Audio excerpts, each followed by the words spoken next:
At the very top of Bumbleweed Hill, far from roads, shops, and boring grown-up rules, there lived a dragon.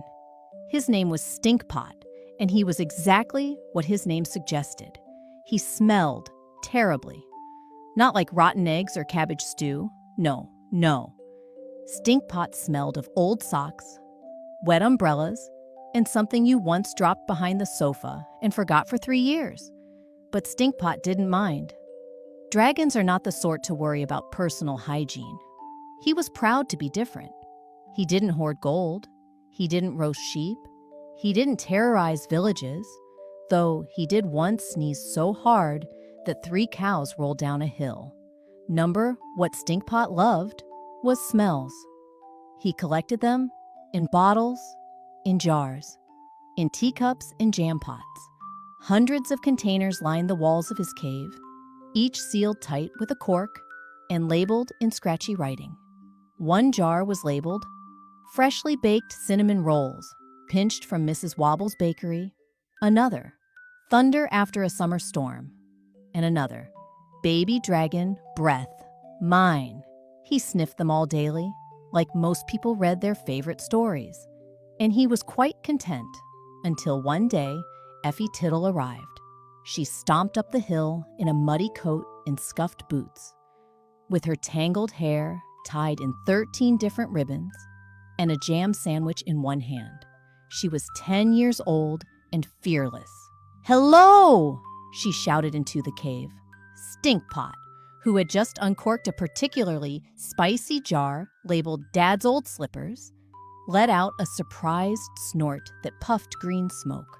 "Are you—" Effie squinted into the dark. "A real dragon?" A pair of golden eyes blinked at her. "No," said the voice. "I'm a sock with wings." Effie grinned. "Brilliant. I've always wanted to meet a sarcastic sock." The dragon lumbered forward, scales shimmering like burnt copper. He sniffed the air. "You smell like jam and mischief," he said. "Thank you," said Effie politely. "My name's Effie.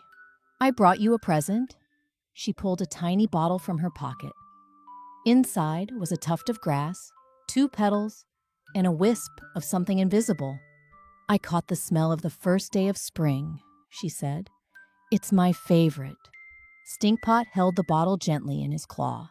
He sniffed, and his eyes went wide. No one had ever given him a smell before, not once. "Would you like to see my collection?" he asked, his voice suddenly hopeful. Effie nodded. He led her inside the cave. It was enormous, warm, cozy, and smelling of everything and nothing all at once. Bottles lined the shelves like colorful soldiers. She read the labels out loud. "The inside of a new book. Laughing so hard you snort. Sunday morning with pancakes." They spent the whole afternoon sniffing jars, laughing, and sharing stories. Day after day, Effie came back. She brought smells of her own. Lost tooth under a pillow. Raincoat after a muddy race. Grandma's hug, extra strong version. They built a new shelf together and called it the memory shelf. Then one rainy evening, Effie arrived with a very small bottle. "I saved this one for last," she whispered. Stinkpot uncorked it.